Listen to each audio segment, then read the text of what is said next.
The architect who built the Prophet's mosque saw a miracle from Allah.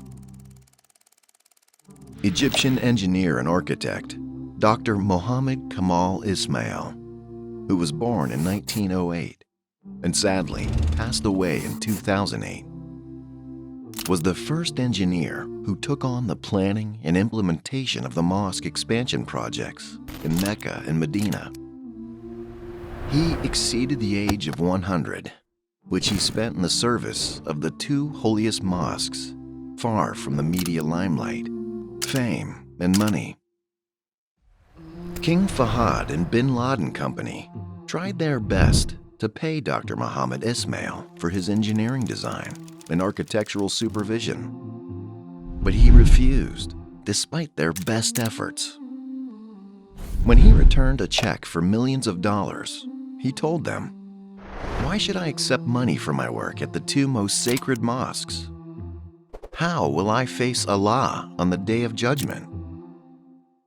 He also has an amazing story in regard to the marble work of Haram Sharif, as he wanted to cover the floor of the Haram Mosque with marble, in particular, to absorb the heat for those making tawaf. This marble was only available in a small mountain in Greece. So he traveled to Greece and signed a contract buying the sufficient quantity needed for the Haram Mosque, almost half of the mountain. He signed the deal, returned to Mecca, and the white marble arrived. And indeed, the placement of the marble on the floor of the Holy Mosque in Mecca was completed.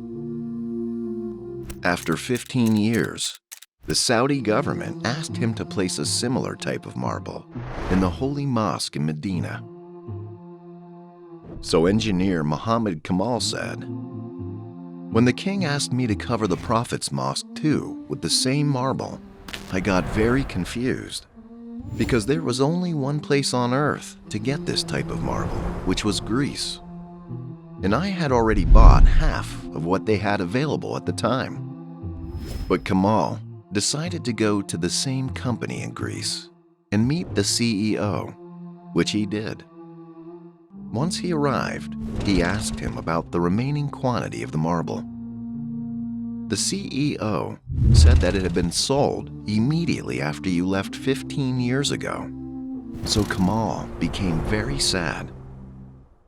Kamal left the meeting, and while leaving their office, he met the office secretary and asked her to please share the location of the person who purchased the rest of the marble. She replied that it would be hard to know from such old records. Upon Kamal's request, she promised to search in the old records. Kamal gave her his hotel address and number and promised to visit her the next day.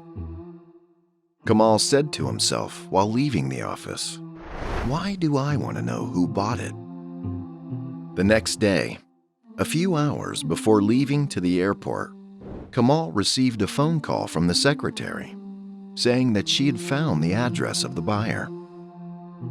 Kamal went to their office in a slow pace, thinking, what would he do with the address of the buyer after so many years had passed? Kamal reached the office, and the secretary gave him the address of the company who bought the rest of the marble.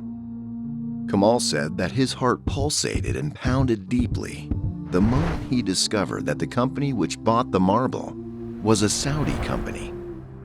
Kamal flew straight to Saudi Arabia the same day, and upon arrival, he went straight to the office of the company who bought the marble and met the director and asked him what he had done with the marble that he had purchased many years ago from Greece. He said he couldn't remember, so he contacted the stock warehouse of the company and asked them about the white marble from Greece.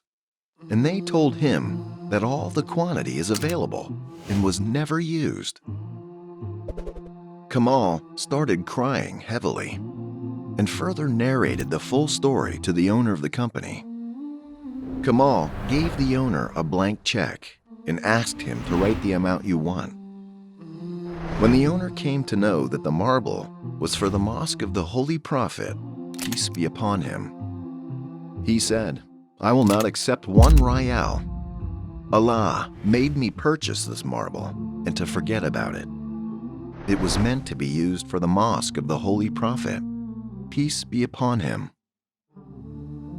Subhanallah, what an amazing story. Allah is the best of planners.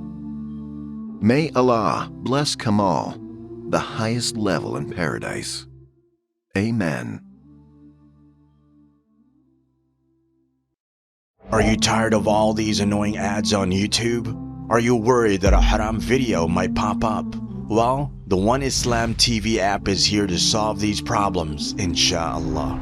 The One Islam TV app is 100% free of any ads and is safe to browse for your peace of mind. Watch or listen to lectures and lessons while you work, rest, or drive with your device switched off. Watch videos on demand or download videos and watch offline. Watch hundreds of high-quality produced Islamic reminders, Quran learning videos, stories of the prophets, and so much more. 2 to 4 new videos uploaded daily, inshallah. One Islam TV is 100% run and owned by Muslims, which means a small amount you pay for your subscription is a SADAQAH JARIYAH, continuous charity for you, as we use the funds raised to continue producing more beneficial videos and reminders, inshallah.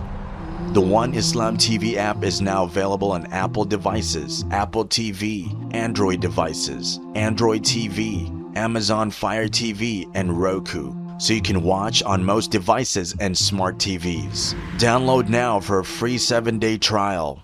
May Allah reward you for supporting our work.